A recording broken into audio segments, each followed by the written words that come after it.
@miopau_. Pourquoi avec 1 mètre et 50 kilos de plus, la fourmi aurait fait de l'humanité sa petite pute? La fourmi est un insecte, 6 pattes, des antennes et pas d'ailes pour la plupart, alors que c'est plus ou moins la cousine des abeilles et des guêpes. Le genre Formicidae est apparu sur Terre il y a environ 100 millions d'années, contre seulement 2,8 millions d'années pour le genre Homo et 300 000 ans pour nous les Homo sapiens. Pour beaucoup, l'humanité est le summum de l'évolution, avec des découvertes et des compétences qui n'appartiennent qu'à elle.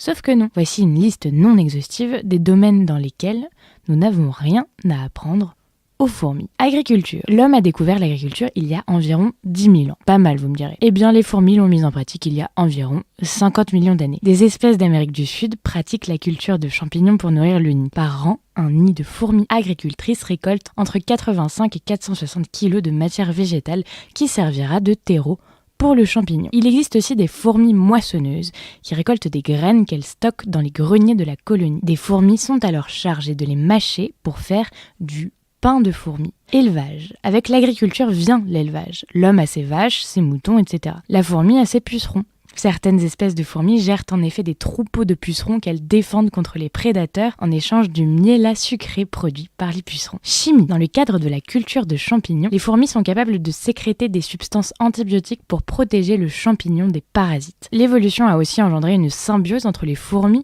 et une bactérie qui produit de l'antifongique pour détruire les champignons parasites qui viendraient infecter la culture. Pour se défendre, certaines fourmis génèrent de l'acide méthanoïque, aussi appelé l'acide formique, qu'elles projettent sur leurs ennemis pour les faire fuir. Certaines espèces mélangent également cet acide avec de la résine de sapin pour créer une substance pathogène qui protège les colonies des maladies. Drogue. L'homme se fume un joint, sniffe un rail ou poque une douille. Les fourmis consomment du suc de l'ocmuse, une chenille qui drogue les fourmis en sécrétant du suc qui les rend ultra dépendantes. Elles abandonnent tout pour consommer ce suc à tout prix. Les larves de la chenille se nourrissent alors des fourmis droguées. On a déjà observé des fourmis qui continuaient à sucer le suc alors qu'elles étaient en train de se faire dévorer vivantes. Médecine. Les fourmis matabellées sont des fourmis très belliqueuses qui organisent des raids contre des termites plusieurs fois par jour. Un taux de natalité très bas les a conduits à l'apparition de fourmis infirmières. Elles parcourent les champs de bataille, rapatrient les blessés et passent plusieurs jours à lécher les plaies de fourmis amputées pour aider à la cicatrisation. Cette pratique permet de sauver 90% des fourmis soignées quand seulement 20% des fourmis blessées survivent sans soin. Autre fait amusant, les fourmis pratiquent la trophalaxie, un mélange entre un bisou et un vomi qui leur permet de se refiler de la bouffe entre elles. Il y a aussi des fourmis esclavagistes. Certaines colonies forment des radeaux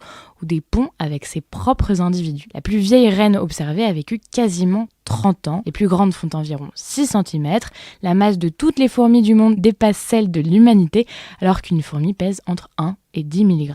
On pourrait aussi parler de l'évolution qui a préféré une organisation asexuée avec une domination du sexe féminin. On pourrait aussi parler du rapport poids-force de la fourmi qui met à l'amende n'importe quel haltérophile bulgare sous stéroïdes. On pourrait parler de la fourmi Paraporena qui provoque avec sa morsure une des pires douleurs au monde. Alors, la prochaine fois que vous écrasez une fourmi, que vous voyez une colonne d'insectes, rappelez-vous qu'on a eu de la chance de faire 180 fois leur taille.